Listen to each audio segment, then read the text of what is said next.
Konselpos.com. Poso, Sulawesi Tengah, di jantung dataran tinggi Lore Tanah Bada, Kabupaten Poso, berdiri jejak leluhur yang tak hanya menyimpan sejarah, tetapi juga ruh budaya yang hidup.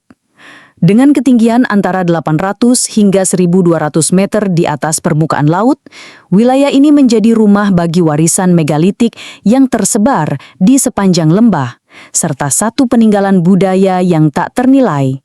Tambi, rumah adat masyarakat Bada, Behoa, dan Napu.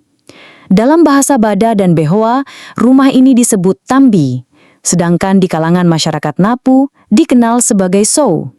Meski namanya berbeda, maknanya satu, tempat bersemayamnya identitas, filosofi, dan nilai hidup masyarakat Lore. Lebih dari sekedar tempat tinggal, Tambi adalah buku terbuka yang ditulis dengan simbol-simbol arsitektural yang dalam maknanya. Setiap detailnya mengandung pesan. Tanduk kerbau atau tandu baula yang menjulang di atap menandakan kekuatan dan keteguhan.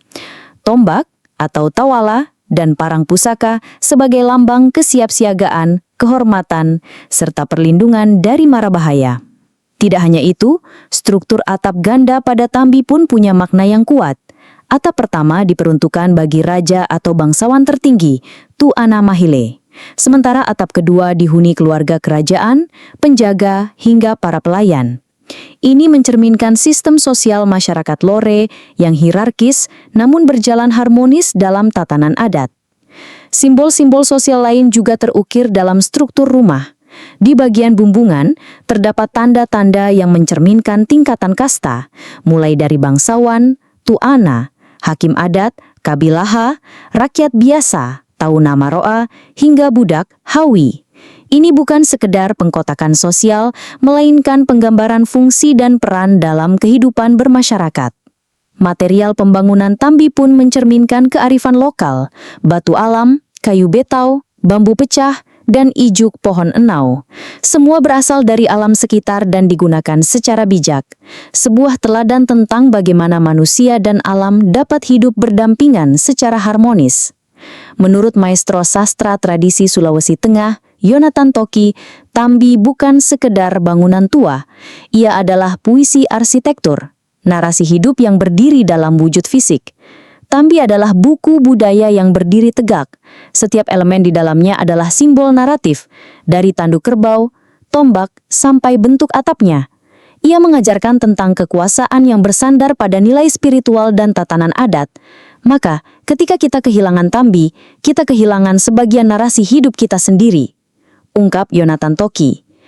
Sebagai Ketua Umum Komunitas Seniman Tampo Lore, KSTL, Yonatan menyerukan ajakan kepada semua pihak untuk bersatu menjaga dan menghidupkan kembali keberadaan Tambi. Ini bukan hanya soal pelestarian bentuk bangunan, ini tentang menyelamatkan kosmologi, filosofi, dan identitas. Kami siap menjadikan Tambi sebagai pusat edukasi budaya, panggung kesusastraan tradisional, bahkan museum hidup untuk generasi muda. Di tengah arus modernisasi dan kian luntur pengetahuan lokal, masyarakat adat Lore kini menggeliat ingin menghidupkan kembali Tambi bukan sebagai benda mati atau sekedar simbol masa lalu, melainkan sebagai ruh budaya yang memberi arah dan makna bagi masa depan. Karena Tambi bukan hanya rumah, ia adalah warisan, ia adalah cerita, ia adalah kuasa yang diwariskan dari leluhur dan menjadi tanggung jawab generasi kini untuk terus menjaga, menghormati, dan meneruskannya. Redaksi Konselpos TV, Arsan Tonto.